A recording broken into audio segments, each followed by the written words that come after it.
The last colony at the edge of a dying universe.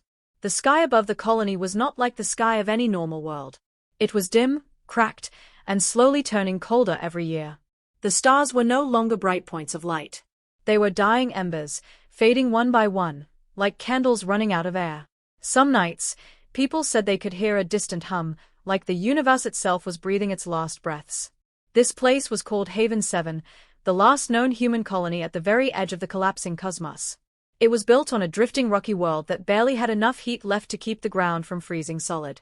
The colony dome shone weakly under the dying sky, like a fragile bubble trying to survive in a storm that had no mercy.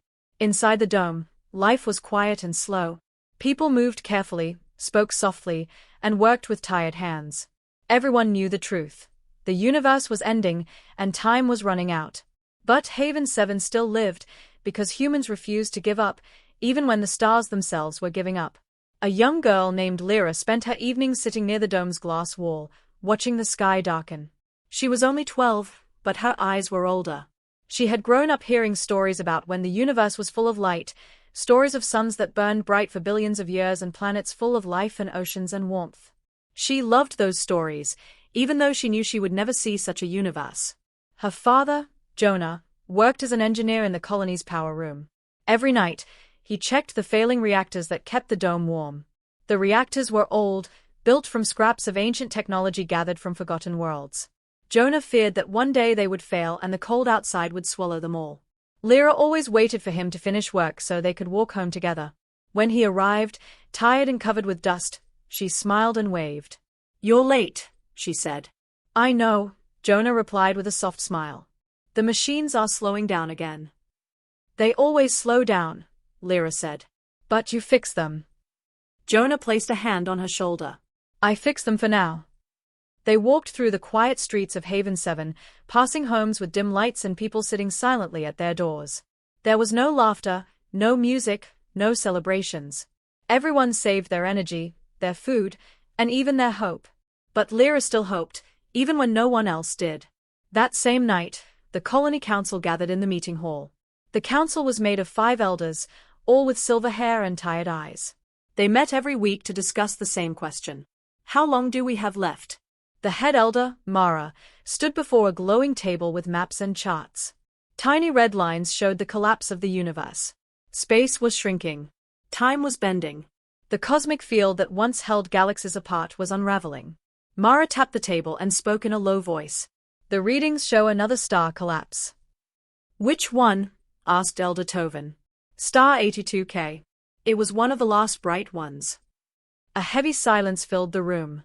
"That leaves only 3 stars in range," Tovin whispered. 3 stars, in the entire sky. Another elder sighed. "We knew this day would come." Mara looked at them firmly. "We must tell the people soon. They deserve to know that we cannot stay here forever." Elder Tovin shook his head. "Tell them what? That the heat will run out? That the universe is dying? That this colony is doomed?" "Yes," Mara replied. "Because they already feel it. They already see it in the sky. We must prepare them for what comes next." "And what comes next?" another elder asked. Mara's voice became soft. "We must find a way beyond the universe." The council stared at her, shocked. "Beyond?" Tovin said slowly. "You mean, escape the entire universe?" Mara nodded. "If we do nothing, we die. If we try, we might survive. Hope lies in movement, not in fear." But no one knew how to leave a dying universe. That kind of technology belonged to myths and forgotten civilizations. Yet Haven 7 had no other choice. Later that night, as the dome lights dimmed, something unusual happened. A message arrived. Not a human message. Not a colony signal. Not a distress call. It was a pulse, a single wave of energy that struck the dome so gently that most people did not notice. But in the engineering room, the monitors flickered for a moment, and the machine Lyra liked to tap on suddenly glowed with symbols no one had seen before. Jonah stared at the screen, confused. "What is this?" he whispered.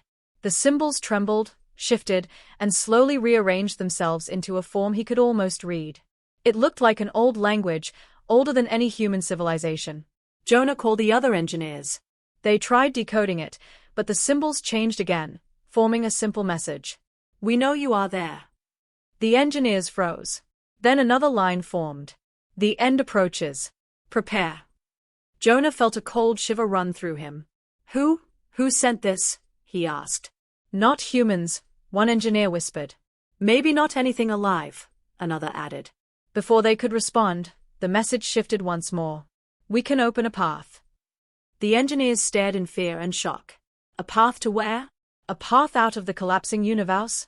A path sent by beings they had never seen? Jonah quickly copied the message and ran to the council hall. By the time the council read the message, panic was already spreading through the colony as lights flickered and the dome trembled. People rushed outside to see a strange object in the sky, something that glowed brighter than the dying stars. It was not a ship. It was not a weapon. It was not a signal flare. It was an eye-shaped rift, slowly opening in the dark sky, shining with an unknown color that did not exist in their universe. The air hummed. The ground vibrated. The stars around the rift seemed to bend toward it. And for the first time, the people of Haven 7 felt something they had not felt in decades. Possibility. The rift pulsed gently at first, a soft glow against the dark, dying sky.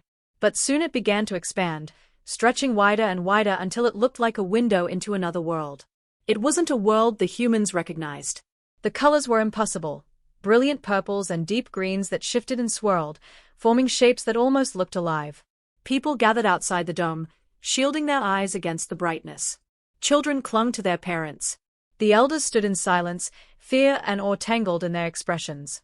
Jonah held Lyra's hand tightly, feeling her small fingers tremble against his. Is it safe? Lyra whispered.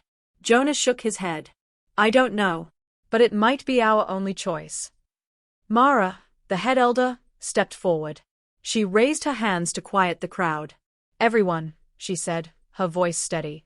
This rift, it may be the key to survival. But we must be careful. No one knows what is on the other side. A murmur ran through the colony. Some people wanted to run, to hide, to ignore it. Others, like Lyra, stared with wonder. Something in her heart told her that whatever waited on the other side might be their chance to escape the end. Inside the council hall, the elders debated fiercely. Tovin was the first to speak. We cannot trust this, he said. We don't know who, or what, sent this rift. It could be a trap. If we step through, the entire colony could be destroyed. Mara shook her head.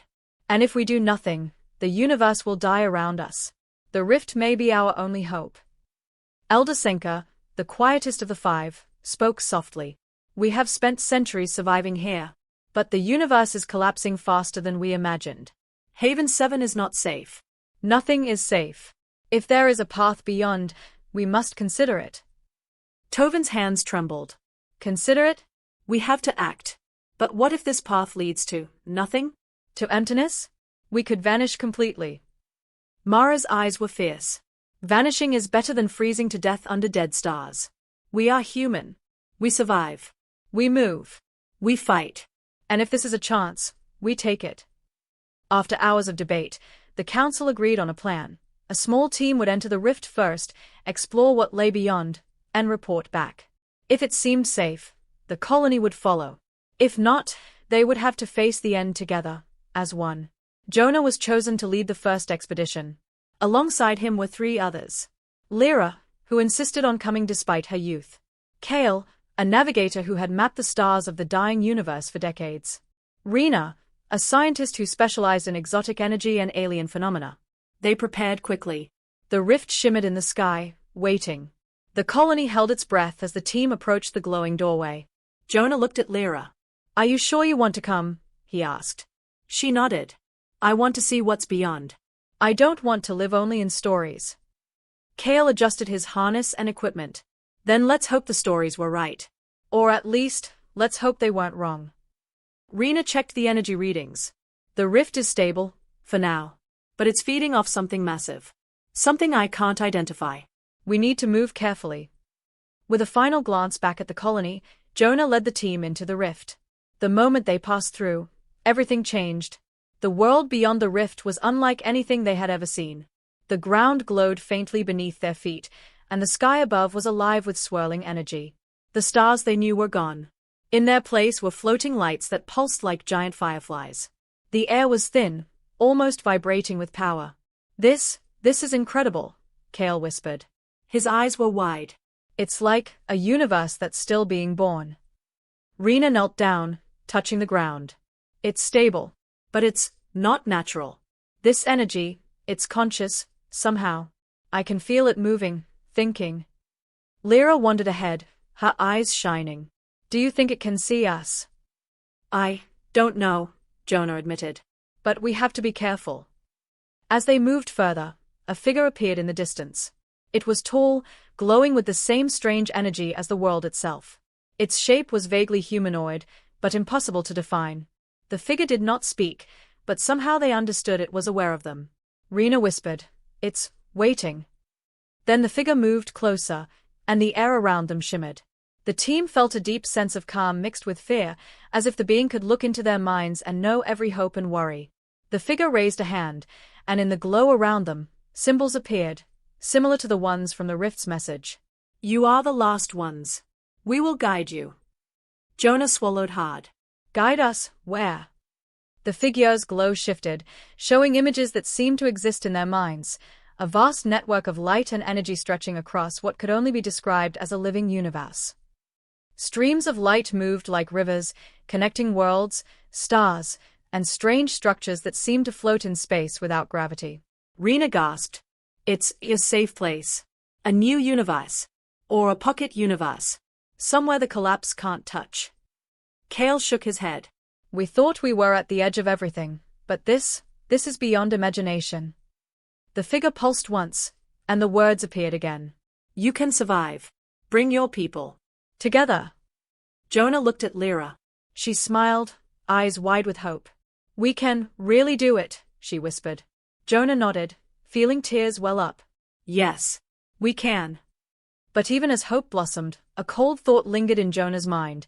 They were still at the mercy of forces far greater than they could understand. The path was open, but the journey would be dangerous. And some questions had no answers yet. Who, or what, was guiding them? Why had this rift appeared just as the universe began to die? And most importantly, could the entire colony survive the journey to this new reality? Jonah tightened his grip on Lyra's hand. We'll take the chance, he said. Because staying here is not living. And for the first time in decades, the team felt the faint warmth of hope, like a small sun rising in the darkness. When the first team returned through the rift, the colony erupted with cautious hope. The strange energy being had promised survival, a new place beyond the dying universe, and the elders' fear began to mingle with excitement. Jonah, Lyra, Kale, and Rena shared everything they had seen.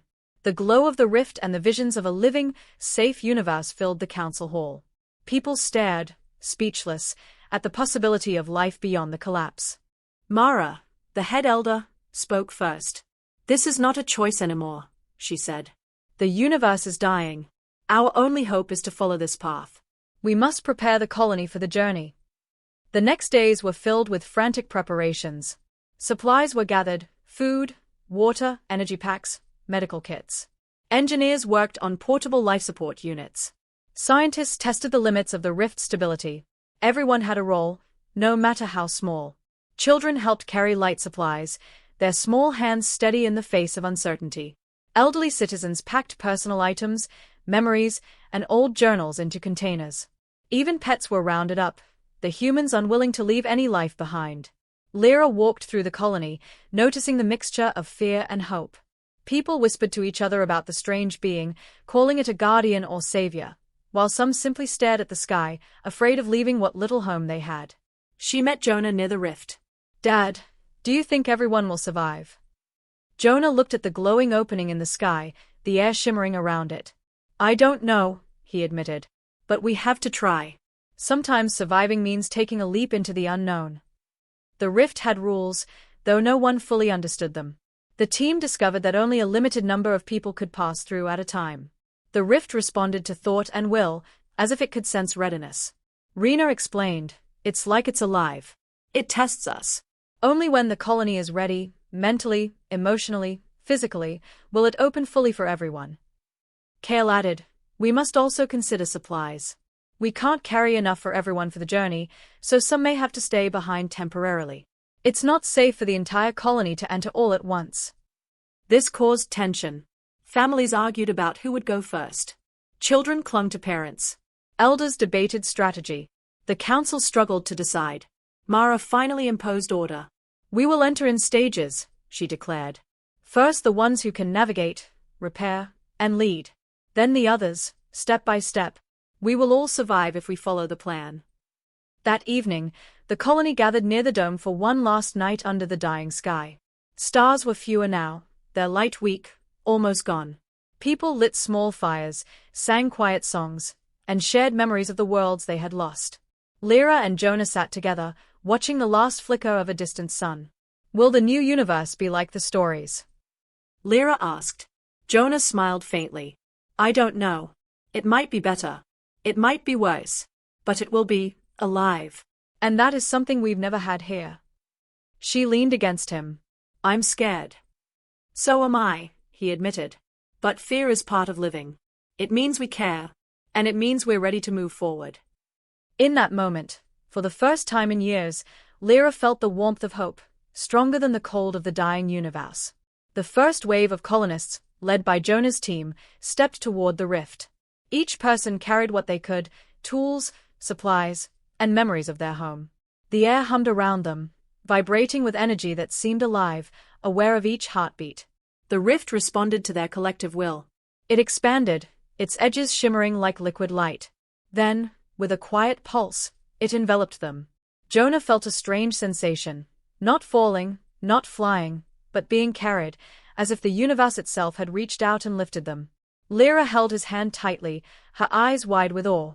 The colors around them shifted constantly: brilliant violets, glowing blues, and greens that seemed to move like living rivers. The stars of their old universe disappeared behind them, replaced by an endless expanse of light that defied description. Rena checked her instruments. "The energy here is stable, but immense." "It's alive. I can feel it reacting to us." Kale nodded. "It's guiding us." Just like it said. The journey begins. Time lost meaning inside the rift. Hours, days, or weeks could have passed. It was impossible to tell. The colonists moved carefully, guided by the pulsing light and the unseen being. Lyra noticed that the rift was not empty. Shapes appeared in the distance, floating platforms of light, structures that seemed to hover without gravity, and glowing pathways that beckoned them forward. Jonah whispered to her, "Stay close. Remember, we moved together. We survived together." The colonists began to understand something profound. The universe they had known, the dying, cold cosmos, was only one reality. Beyond the rift, existence itself was flexible, alive, and waiting to be discovered. But even as hope rose in their hearts, Jonah could not ignore the uneasy feeling in his chest. They had survived the first step, but the path ahead was unknown. And the rift, for all its promises, was not a friend. They had no way of knowing if it would lead them to safety, or to something far more dangerous. The further the colonists traveled through the rift, the stranger the world around them became. The glowing paths twisted and shifted beneath their feet. The air vibrated with a subtle energy that made their thoughts feel lighter and heavier at the same time, as if the rift itself could read their minds. Jonah led the group cautiously, holding Lyra's hand. Kale walked ahead, mapping the floating structures, while Rena recorded energy readings and scanned for anomalies. Despite the wonder around them, tension filled the air.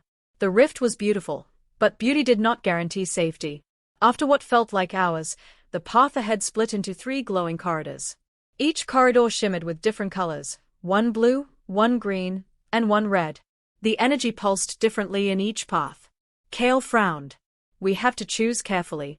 Each path reacts to something: our thoughts, our fears, or maybe our intentions."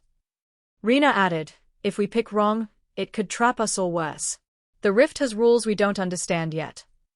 Jonah studied the paths. He could feel an almost imperceptible pull toward the green corridor. Something about it felt alive and welcoming, yet firm, like it was testing them. "We go together," Jonah said finally. "No one splits up. We choose the path that feels right for all of us." The colonists joined hands, forming a chain. Slowly, they stepped into the green corridor. The air shimmered and hummed, and for a moment, it felt as if the rift was measuring their courage. Then, without warning, the corridor twisted and turned, walls of light folding around them, but they held their line, moving as one. When they emerged, The path opened into a vast chamber of floating crystalline platforms, suspended in midair. Light pulsed from beneath each platform, casting shadows that danced in impossible directions. "This is incredible," Lyra whispered, or filling her voice. "It's like we're walking on stars." But Jonah's sharp gaze caught movement in the shadows. Shapes, barely visible, shifted along the edges of the platforms. Something watched them, but did not move closer.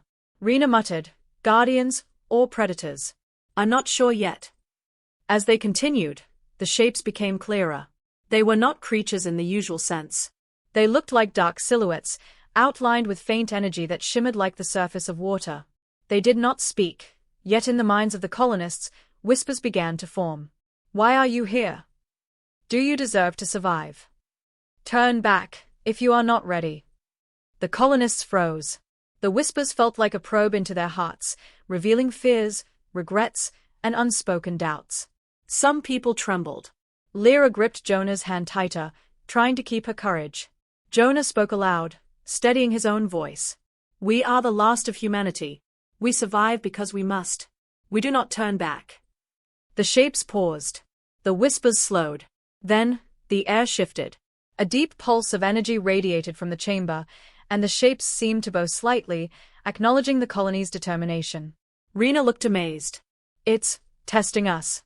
Our will, our courage. It doesn't just guard the rift, it judges us." After the chamber, the path narrowed to a bridge of light, stretching across a vast void. Below was nothing, only darkness that seemed to suck in the faint echoes of their footsteps. Jonah looked at the group. "We stay together. Step by step. Trust the path. And trust each other." Lyra nodded.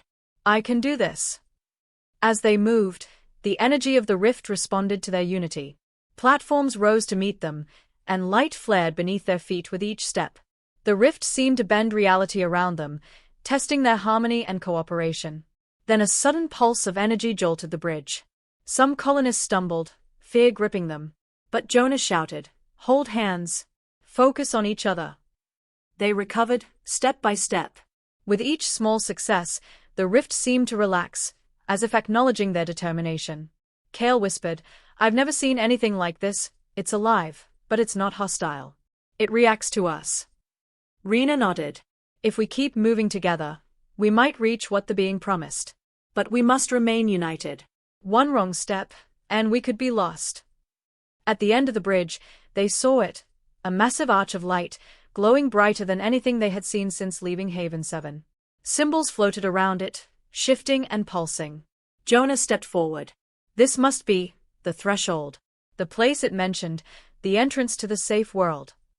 The shapes from the chamber appeared again, now surrounding the arch. Their whispers were quieter, almost approving. Lyra could feel the energy resonating with her heartbeat. Rena checked her instruments. "The energy here, it's stable. Strong, but welcoming. I think we made it." Kale exhaled. "After all of this, it's real. We're going to survive." Jonah held Lyra's hand. "Almost there, everyone. Step through together." They moved forward as one. The arch pulsed, its light wrapping around them, and for a brief moment, they felt weightless, suspended between the old universe and the new. Then the light enveloped them completely, and the dying stars of their old universe vanished behind them. The colonists emerged into a new world. The sky was alive with floating lights, rivers of energy, and vast landscapes that shimmered like crystals. The air was warm, breathable, and filled with an energy that made their hearts feel light. Lyra gasped. "It's beautiful." Jonah smiled, tears in his eyes. "We made it. We survived." But even in this new world, the colonists knew one thing: survival was only the beginning. The universe may have been alive, but it was strange, vast, and unpredictable. The challenges ahead were unknown. Yet for the first time in a long time, Haven 7 felt hope, as if humanity had been given a second chance at life, at exploration, at existence itself. The colonists stepped cautiously onto the surface of the new world. The ground shimmered with colors that shifted underfoot, soft yet solid. The air was crisp, carrying a faint hum of energy that seemed alive. It was unlike anything they had ever breathed. Jonah looked around, holding Lyra's hand tightly. "This is it," he whispered. "A place to live, to survive, to start again." Lyra's eyes shone with awe. It's beautiful. It feels like it wants us here. Rena knelt to touch the glowing soil. It's stable, surprisingly so. The energy, it's nourishing, almost like it's alive and welcoming us. I've never seen anything like it. Kale examined the horizon. Floating islands drifted above crystal rivers of light, and enormous structures hovered like giants frozen in motion. This place is endless, he said quietly. We could build here. Grow here. Survive here. The colonists began exploring carefully. Some ventured across glowing fields, discovering plants and minerals that responded to touch, changing color and shape. Others examined floating structures, which hummed softly and seemed to react to their presence. Lyra ran ahead, chasing lights that flickered and danced in the distance. She laughed, a sound long forgotten in Haven 7. Dad, come see. Look at this. Jonah followed her slowly, smiling. I've never heard you laugh like that before, he said. Rena studied the energy patterns of the world. Everything here is connected. It's like a network, alive with thought. If we learn to understand it, this world could sustain us for centuries. Kale nodded. And maybe even longer. We can explore, map, and understand it. We have a chance, something we never had in the dying universe. The colonists began to realize that this was more than survival. It was opportunity, a chance to live, grow, and thrive in a world that was alive and responsive to them. But they also knew that life here would require care, patience, and respect. The dark shapes from the rift reappeared in this world, hovering silently above the colonists' exploration.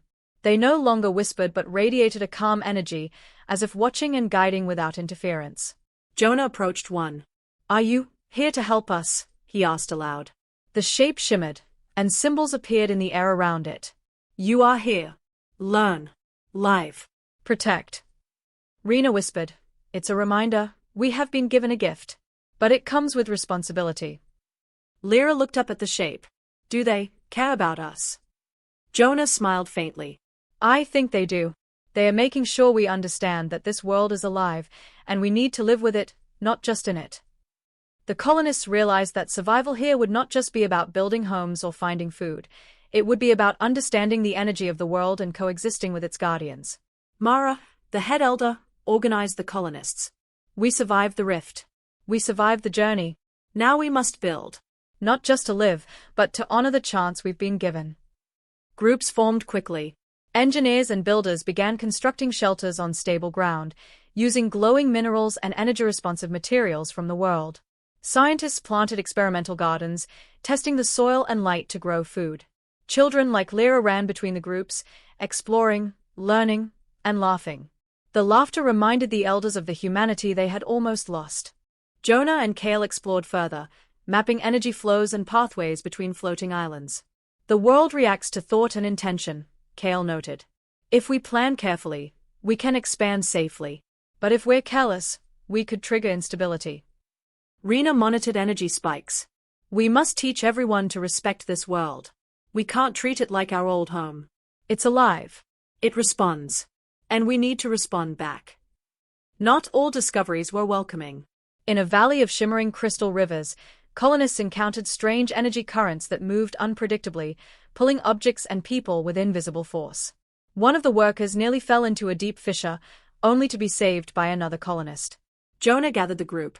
This world is beautiful, but it has dangers. We must explore carefully, and we must respect its rules. Curiosity is vital, but caution is survival. Kale added, the rift guided us here. The guardians watch. But ultimately, it's up to us to learn how to live safely. Rena nodded. Every challenge is also a lesson. The world is alive, and we must treat it as such. Even as challenges emerged, hope remained stronger than fear. The colony felt a renewed sense of purpose. They had escaped the dying universe, survived the rift, and now stood at the beginning of something entirely new. That night, the colonists gathered under a sky alive with floating lights and rivers of energy. The guardians hovered silently above, a reminder of the living world around them. Jonah held Lyra's hand and looked at the colony thriving around them. We've been given a second chance, he said softly. Not just to survive, but to live. To create. To be human again. Lyra leaned against him. We'll make this place home, won't we? Jonah smiled. Yes, Lyra. Together, we'll make it home. The colony settled, preparing for the days ahead. The world was alive, strange, and full of possibilities. The dying universe was behind them. A new beginning stretched before them, filled with light, mystery, and hope.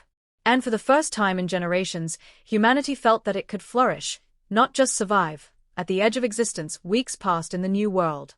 The colonists adapted to the glowing soil, floating islands, and rivers of energy that flowed like living veins across the landscape. They built homes, planted gardens, and even established small schools where children learned both science and the strange rules of this living universe. But the new world had its own tests. Life here was alive, yes, but it was also unpredictable. The colonists quickly learned that they could not take the stability of the world for granted. It started with a faint ripple across the sky, a gentle pulse of light that shimmered like heat over water. At first, it seemed beautiful. Colonists pointed and gasped. Rena, monitoring energy flows, frowned. It's not natural, she said. The currents are destabilizing. Something is coming. Jonah gathered a team. Everyone, prepare shelters. Stay close. Keep your families safe. The sky brightened suddenly. Streams of energy arced across the horizon like lightning, but without sound. The ground vibrated. Plants glowed violently, and the air thickened. Even the guardians appeared tense, hovering above with their dark forms outlined in glowing energy. Lyra clung to Jonah. Dad, what is it? Jonah shook his head. A test. This world, it doesn't just give life. It challenges you to survive it. The colonists scattered to safe zones, shelters built on the most stable islands. Kale and Rena monitored energy spikes. If this storm reaches full intensity, Rena warned, it could destabilize entire regions. We need to move quickly. As the storm grew, the guardians moved closer to the colonists. Their forms shimmered, and they emitted pulses of calming energy that countered some of the chaos. Jonah noticed that the guardians seemed to respond to the colonists' focus and unity. When the colonists held hands or worked together, the energy around them stabilized. But when fear and panic spread, the storm intensified. Rena realized something important. This world tests not only our strength but our cooperation. Fear amplifies instability. Unity stabilizes it. Lyra whispered to her father, "We have to stay calm, together." Jonah nodded. Exactly. Every person counts. Together, we face this. The storm forced the colonists to move. Bridges of light appeared unpredictably, platforms shifted, and glowing rivers surged. Kale led the team through the safest path, using his knowledge of energy flows to predict the movements of the world. At one point, a glowing platform broke away beneath a worker's feet.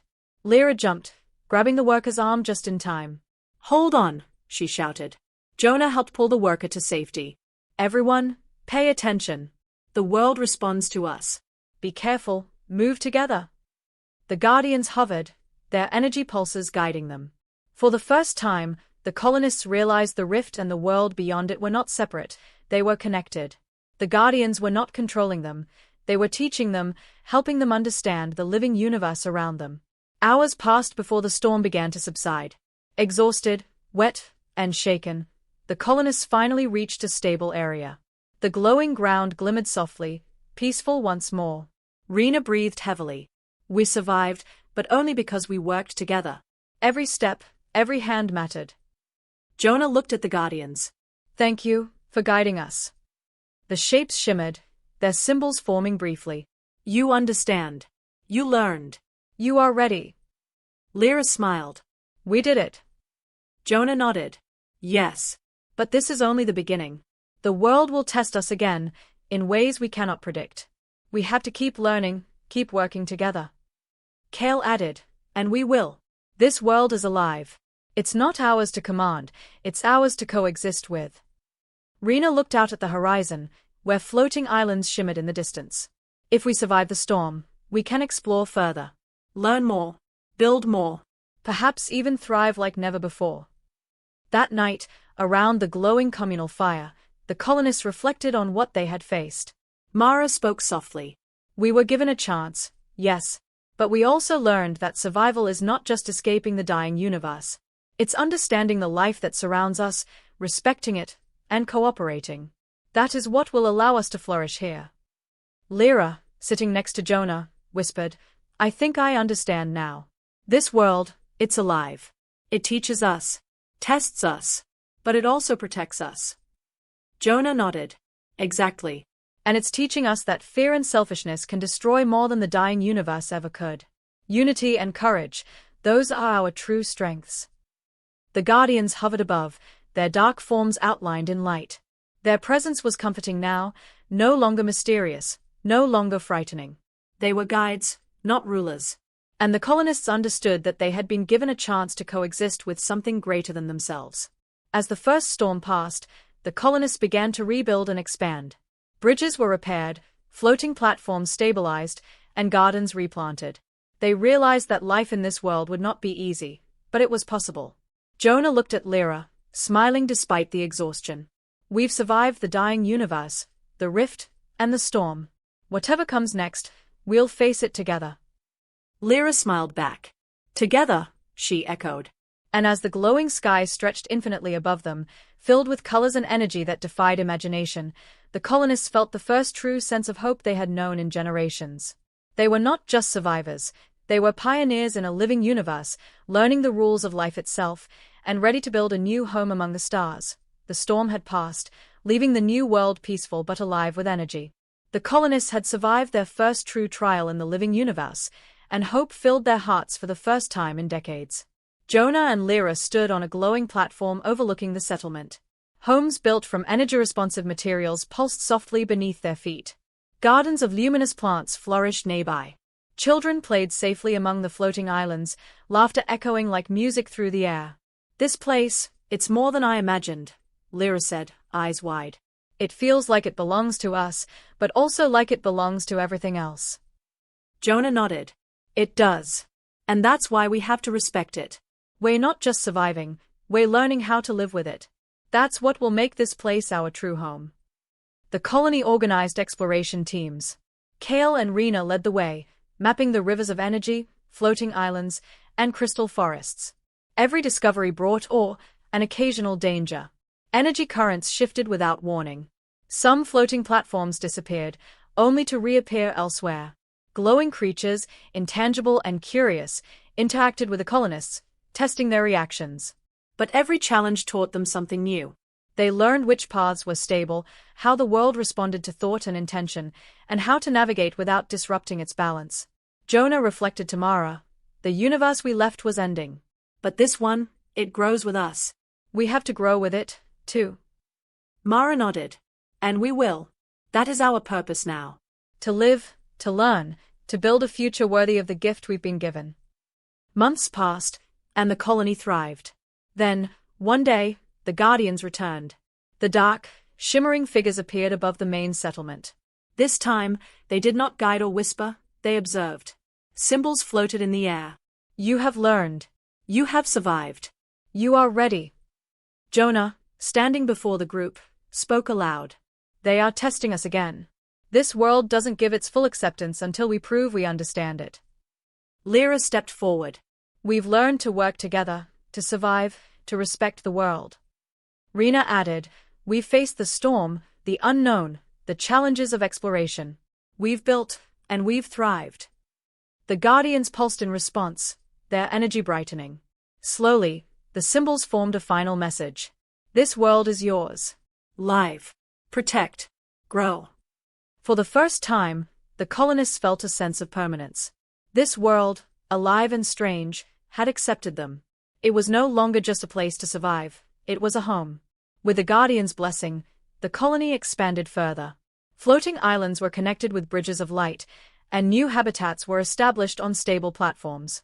Gardens and farms grew in harmony with the energy currents, providing both sustenance and beauty. Education became a central part of life. Children learned about the rift, the Guardians, and the energy of their new world. They learned the rules of coexistence, how to move without disrupting the balance, how to work together, and how to respect the living universe around them. Jonah worked alongside engineers and builders, ensuring the colony was safe. Lyra often joined him, learning and exploring. Every day, they discovered something new, a reminder that life here was both fragile and infinite. One evening, The colonists gathered on the highest platform, looking out at the glowing horizon. Rivers of energy reflected countless colors, and distant floating islands pulsed like distant stars. The Guardians hovered above silently, watching their progress. Mara spoke to the colony. "We have survived the dying universe, we have crossed the rift, and we have faced the tests of this living world. Now, we build not just to survive, but to live. Together." Lyra leaned against Jonah, pointing to a distant cluster of floating islands. "Do you think one day we can reach those? Explore even further?" Jonah smiled. "Yes, we will. The universe is alive, and we have the chance to be part of it. We are the last colony, but not the last hope." The colonists watched the glowing horizon, knowing that their journey had begun not just for survival, but for discovery, growth, and life itself.